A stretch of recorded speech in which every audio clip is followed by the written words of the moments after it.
ডাক্তারের অভিন্ন প্রবেশিকা নিট ইউজিতে কারচুপির অভিযোগে তোলপাড় হচ্ছে দেশ। ৪ জুন ফল প্রকাশের পরে দেখা যায় নিট ইউজির র্যাঙ্কিংয়ে প্রথম একসঙ্গে ৬৭ জন, তার মধ্যে ৬ জন প্রথম হয়েছেন একই পরীক্ষা কেন্দ্র থেকে। এই ফল নিয়েই শুরু হয়েছে বিতর্ক। চলতি বছরের ৫ই মে ৪,৭৫০টি কেন্দ্রে নিট হয়।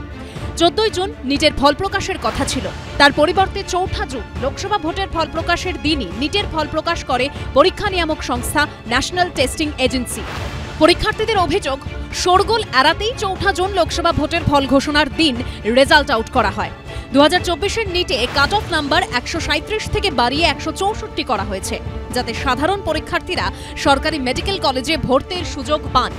অনেক জায়গায় প্রশ্ন ফাঁস হয়েছে, বেশ কিছু ক্ষেত্রে পরীক্ষার্থীকে গ্রেস নাম্বার দেওয়া হয়েছে। ফলে পরীক্ষায় ভালো স্কোর করেও বেশিরভাগ ছাত্রছাত্রীর র্যাঙ্ক হয়েছে পিছনের সারিতে।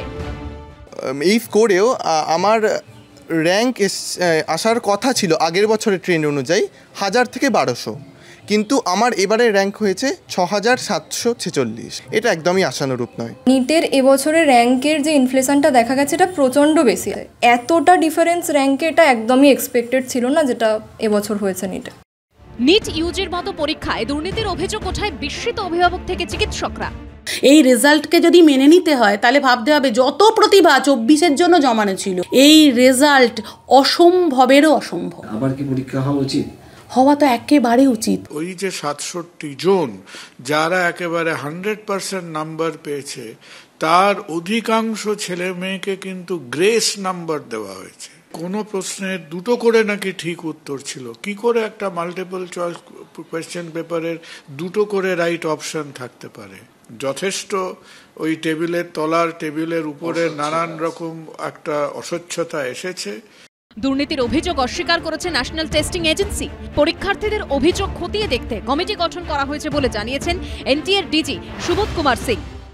1600 बच्चों की समस्या है, इसको जो कमेटी देखेगी और उसके बेसिस पे जो रिकमेंडेशंस होंगी, उनका कोई दूसरा फार्मूला होगा या क्या होगा, तो उसके बेसिस पे हम लोग डिसीजन लेंगे और ज़रूरत होगी तो उनका रिजल्ट जो है रिवाइज होगा।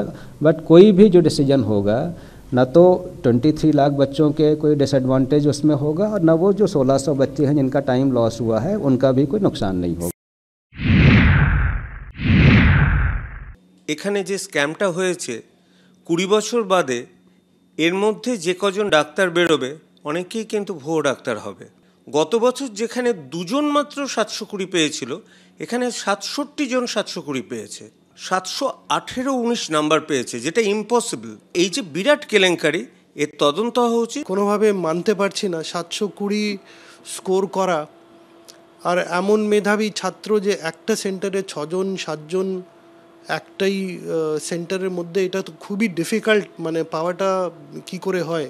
স্কোর যে এসছে 67 জন, কিন্তু আমি জানি না, it is sounding very odd আর স্ট্রেঞ্জ। নিট ইউজিতে দুর্নীতির অভিযোগ ঘিরে আন্দোলনে নেমেছে একাধিক ছাত্র সংগঠন। স্বচ্ছ নিয়োগের দাবিতে শনিবার কলেজ স্ট্রিটে মিছিল করে এআইডিএসও। আমাদের 2টো ইস্যুতে আজকে আমাদের কর্মসূচি। এই নিট পরীক্ষাতে যারা দুর্নীতিগ্রস্ত তাদের প্রত্যেককে তদন্ত করে শাস্তি দিতে হবে।